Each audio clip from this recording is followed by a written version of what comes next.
Presentations. Do we have any presentations this evening? There are none. All right, moving on. Item number 3, items for discussion. Any items council would like to discuss this evening? Ms. Ladd? Last year, for Black History Month, you guys wanted to discuss it in November. So, Gotcha. just wondering if anyone had any ideas for Black History Month this year, or? Just hearing this for the first time, I don't have anything off the top of my head. Perhaps something to not think about from now until the next meeting. Sure. But off the top, Okay. Where do we stand on regarding having a site in either January or February? January's out. January is out. We are looking at a date in February. The Jedi Committee was going to be working on some stuff. So I guess council can decide whether they want Jedi to take the lead or if they want to do something in addition We're or still trying to get a conjunction. date from the school on when the auditorium would be available to have the police roundtable that we discussed with the chief and my subcommittee. So I don't think What that's was- Black History Month. Yeah, in February. February is just February. February, Yeah, so I mean, I correct. don't think that subcommittee is a Black History Month thing. we were not going to be able to pull it off on Martin Luther King Day, so we were moving it to February. 'Cause that was the backup, and that's in February, which is Black History Month. Okay. Yeah. Well, did you want to work with the Jedi Committee? You know, for Black History, I think they could add value to it. We can certainly ask if the next. Okay. Well, we won't be at the next meeting, but Yeah. maybe we can have Crystal ask. Yeah. 12th. Yeah. There, remember we have, The interviews. 12/12. Yeah. So, are we gonna meet before the new year to get things established, or what did you want? Well, they can come back at the December 6th meeting and if you have any suggestions, and then we'll talk with them. Okay. Right, Does that sound all right? Yes. Yeah, sounds good. right, Fine. right. And, yeah, I just have another question. Yes, go ahead, Mr. Walker. Regarding Black History, did you want the township to be a part, or to add maybe a poem or Twinsburg Township, or it's just going to be just Think us? about that, yeah. Yeah. You need to do a presentation here. Is that what you mean? Yeah. Or however we're going to work on this The committee. library was doing a series or something as well. Library's too small. No, and they were doing something already on their own. Oh. We should understand what that is. Okay. We'll talk. Okay. Yeah, I think you could look into that. Anything else? Okay. Moving along, audience participation. Shannon, do we have any speakers this evening? We do. First, we have Sue Clark. Okay.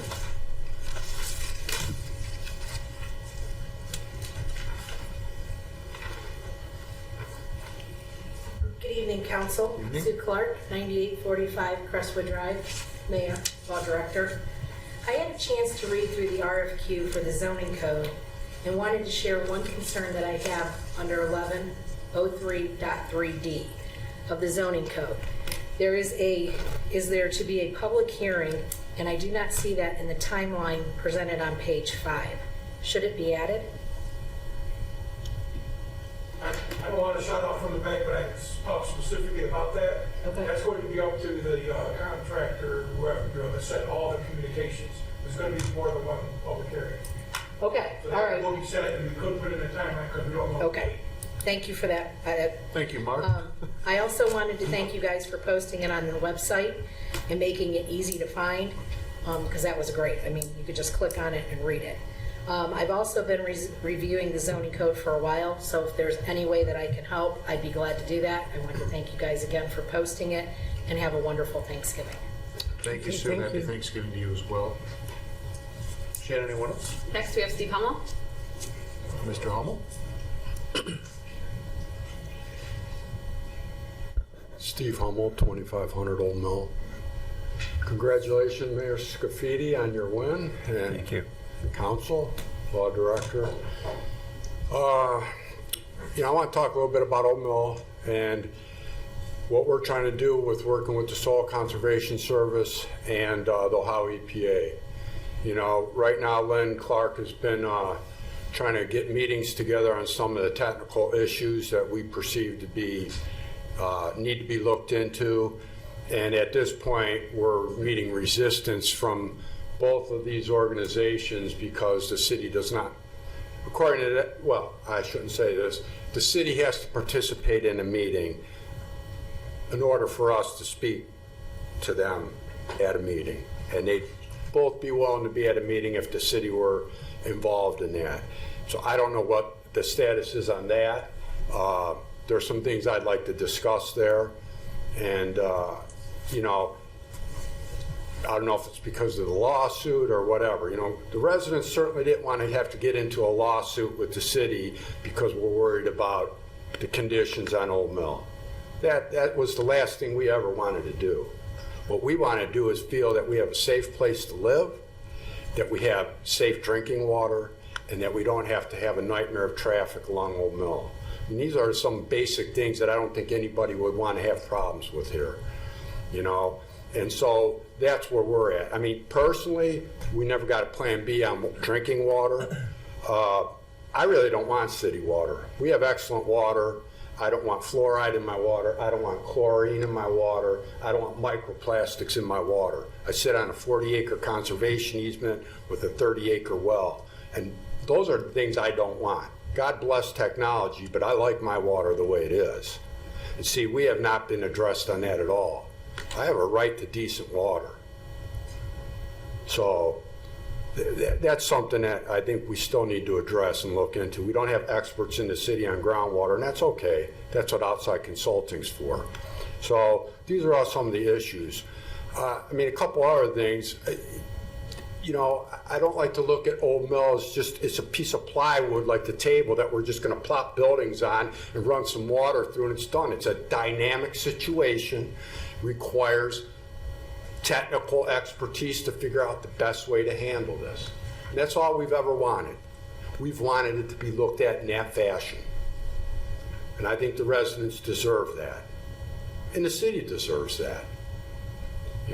So, those are certain things that I'm up for. The issue with the basin in the back corner, that didn't even take engineering thought. There's a lot of things wrong with that basin from my aspect, from my point of view, from designing lots of basins.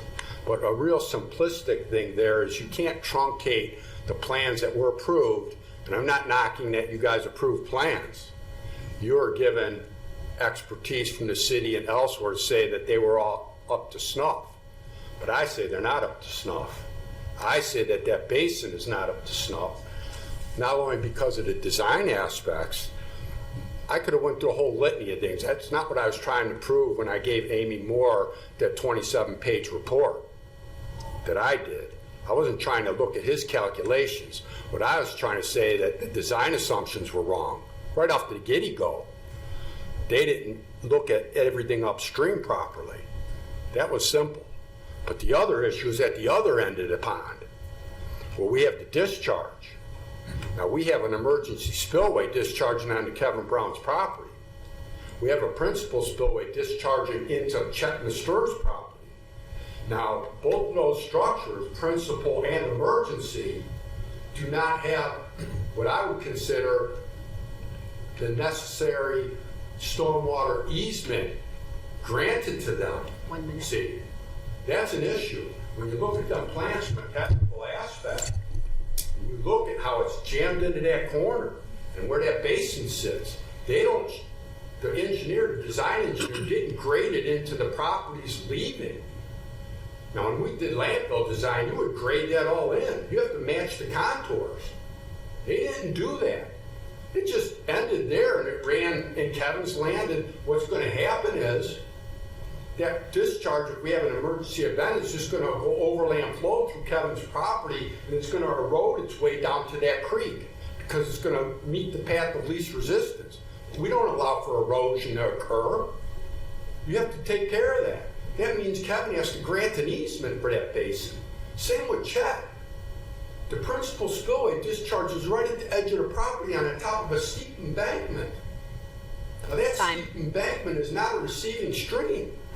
So for it to make it to that receiving stream, it's going to erode all the way down that steep embankment to get there. Where they're discharging only took about 4/10 of an acre of undisturbed area historically. That's a rill, what we would call a rill.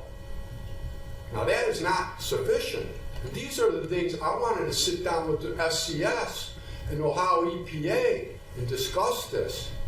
Now because we can't get people together, that's all we want.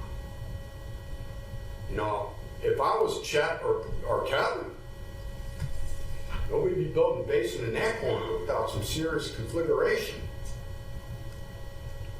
I'll leave it at that. Thank you for your listening to me.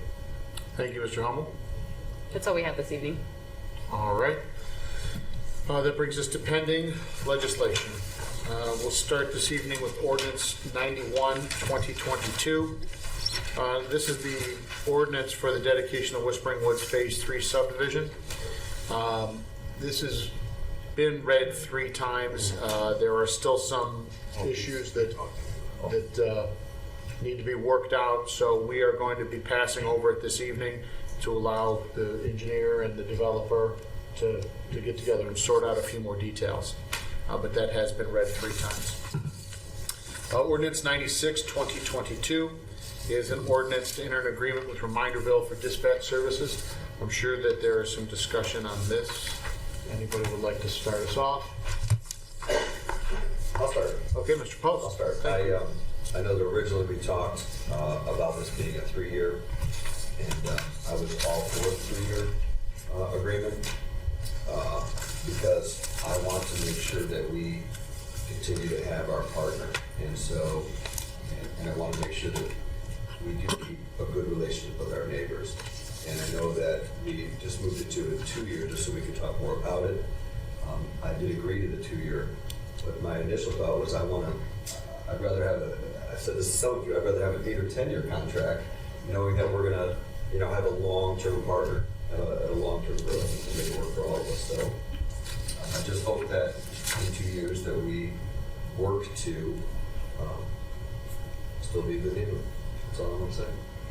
Thank you. Thank you, Mr. Post. Any further discussion?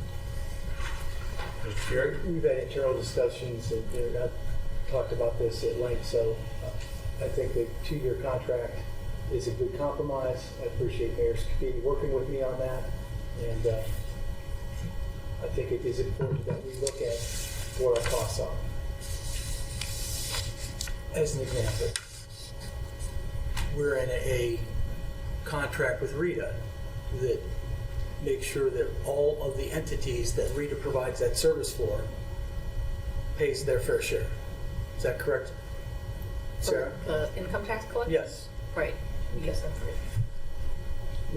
We provide sewer service to our neighbors at 50% higher than our going rate, and we've talked about some significant improvements that we need to do at the sewer plant.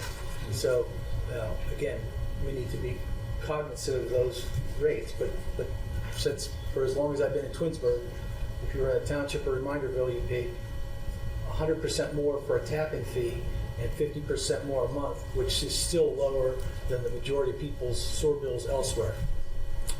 We have agreement at the fitness center.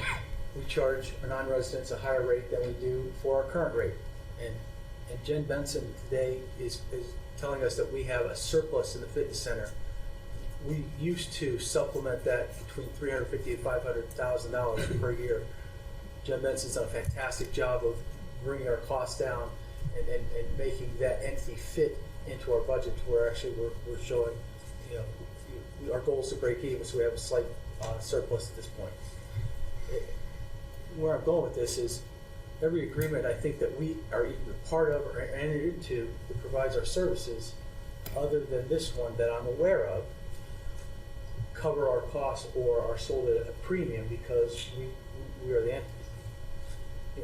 in 2018, we were paying we were receiving $22,000 for this contract. And when I found out about it, I went to the law director. At that time, I think our services were worth about $900,000 a year. I said, how come our costs are $900,000 and we're providing a service for basically free, 2% of our costs, when the usage was in the 8 to 10% range. And when you calculate usage with a dispatching center, it's typically done by calls. How many calls do you have per area? Now, there's some differentiating on what a call is. That can be defined differently. I had 13% for Reminderville in 2021, and the chief, Mason, had 10%. So we use his number just for purposes of discussion. Last year, we paid almost $1.2 million, our budgeted $1.2 million for this year for that service, plus $50,000 in capital. If you take the 10% that we would have incurred in costs, providing the 10%, you'd be in the 130 range.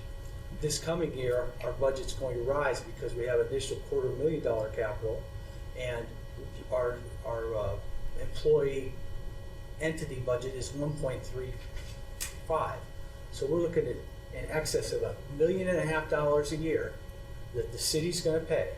And we've asked our residents to pay an additional 1.5 million or 1.5 mils of property tax so that we can support our safety services. We just had a finance meeting and we were told that that number is about 1.8 million. So we've collected 1.8 million from our residents so that we can better support our police and fire services, dispatching being part of that.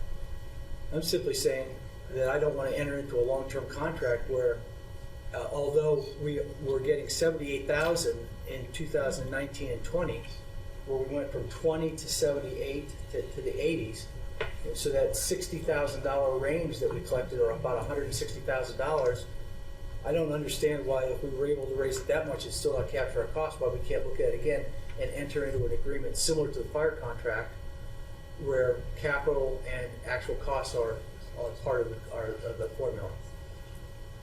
If you use something like that, you'd be at 150 or double what we're paying now last year. So that's why I'd like to be a 2-year contract, and thank you very much.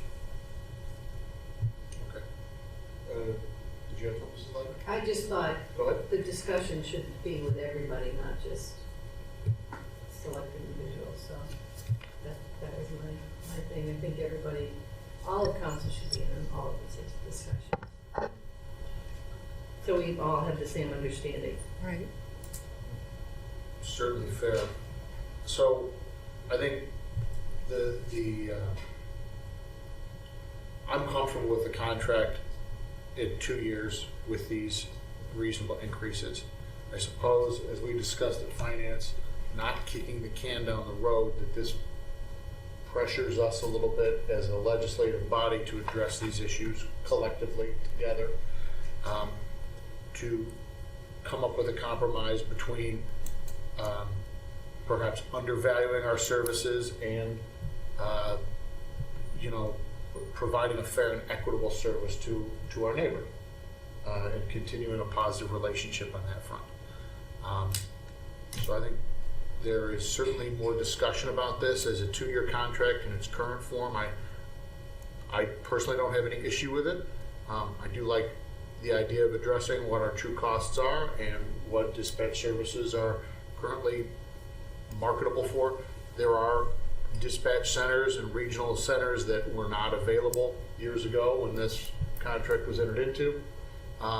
We have a positive and healthy relationship with Reminderville, and I'm sure that everybody up here would like to keep it that way. And I know that our police departments and fire departments work hand in hand with one another.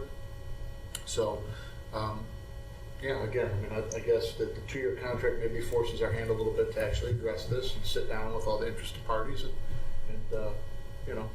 come up with a longer-term solution to your point, Mr. Puff. Anyone else? Mayor? Or? I'll reserve my comments for another time. Yes, sir. In 2 years. Yes, sir. Okay. This contract adds a 3% and 3% each year increase for the city of Reminderville. Thank you for clarifying that. All right. If there's no further discussion on 96, we can move on to 97. We're good with 96? Okay. 97 is to award the bid for a 2022 police canine vehicle. The amount of the purchase is $45,933.90. It is through statewide Ford Lincoln. The 3 reading rule is asked to be suspended on this particular purchase so that we can get this vehicle purchased as soon as possible, avoid any kind of price increases, and I know there's a dire need for us to get this vehicle replaced. Any discussion on the canine vehicle on 97? All right, hearing none, I'll move on to 98, 2022. This is our temporary appropriation ordinance for 2023. The total amount being appropriated is $45,981,914.61. This amount comes from meetings the finance director and the mayor had with department heads, along with items presented to the capital improvement board and finance committee. And some of these will be reported on tonight a little bit based on our finance committee meeting this evening. This will be read 3 times with a request to pass on emergency on its 3rd reading so that we can send it to the Summit County. We can get it to Summit County in effect prior to December 31st, which we're required to. Any discussion on that? Okay. Ordinance 99, 2022 is an ordinance to amend Chapter 925.02 regarding parks and recreation fees. This ordinance will be read 3 times with a request to place an emergency clause on its 3rd and final reading so that the ordinance can be in effect for January 1st, 2023. Mrs. Benson, there you are. Do you have anything you'd like to add to this evening? Does council have any questions for Mrs. Benson? All right. Again, great job with the fitness center subsidy or lack thereof. Surplus. Thank you. Surplus. Yes, thank you. Ordinance 100, 2022 is an ordinance to award the bid for the Dorridge Drive Improvement Project to Fetchco Excavating Incorporated. The amount of the project is $2,003,354.88. The 3 reading rule is asked to be suspended this evening, an emergency clause included, so that the city can enter into contracts and material can be ordered for the start of the 1st quarter of 2023. Amy Moore, the city engineer, is here this evening. Does council have any questions? Or Amy, is there anything you need to add to this evening? Unless there's questions or discussion? All right, hearing none. That moves us on to item number 6 on the agenda, which is miscellaneous. Are there any miscellaneous items to discuss this evening from members of council? Mayor, anything you'd like to add? No, thank you. Mr. Fury? Briefly, I proposed a couple changes to our sign ordinance. I've run them by, I believe, the majority of council. Talked to the law director. We're looking at some options to shorten the sign allotment for temporary signs, which fall over under political signs. Okay. So we're looking for new language to shorten that cycle. All right, it would be in effect for all temporary signs, though, correct? I believe These political signs are because you can't regulate. You can't regulate content, you can regulate size and time. Okay. And we're looking at that angle so that we don't have political signs after 3 months, 2 months. Mr. Vazano, would that apply to like real estate signs, things of that nature? Depending on where the solution goes, a temporary sign, yes, Okay. that could fall into that bucket. At this point, Councilman Fury gave me a call and we had a preliminary discussion about those bumpers that he just talked about. Okay. We can't regulate based on what is on the sign. That's content. So if you have to look to the sign, decide what category it should be in, then that generally is a good clue that that's content-based regulation. What we can regulate is the time, place, and the manner. So as Mr. Fury brought up, he gave me a call and we talked about some of the ideas that he had, and I'm going to take a look at, if nothing else, whether or not we need to tighten up any of these temporary sign regulations to make sure that they are in the proper lane and not running afoul of any of the court decisions that have happened over the last decade, as it relates to temporary signs, that is. Appreciate that. I'm sure more to be revealed on that front. Any other miscellaneous, Ms. Walker? Yes, I have a question about signs. There's a former. Please talk into your mics. Okay, I'm sorry. Thank you. There's was a former president of the United States, and his sign, his name is still popping up in Twinsburg. So what do you do about that? I mean, this sign has to be at least 4 to 8 years old. So do we just go and just pluck it because he's not the president anymore? Because there's quite a few signs that I've seen. Sounds like it's a temporary sign. Yeah, I think that, now everybody can hear me. I think that's actually the heart of the question that Councilman Fury has asked me to take a look into, to make sure that our sign code is clear that, the temporary signs are just that. They're temporary signs. We don't, look at what's on the sign to decide whether or not it's going to stay up or it's going to go down. But importantly, if the rule is 30 days or the rule is 60 days, then an individual can only have that sign out for 60 days. So in your example, if it is a temporary sign. It's a temporary sign, and it's been up for like 3-4 years. Yeah, so in that case, then that would be a sign that, the cities, would ask the property owner to remove because it'd be in violation of the temporary sign regulation.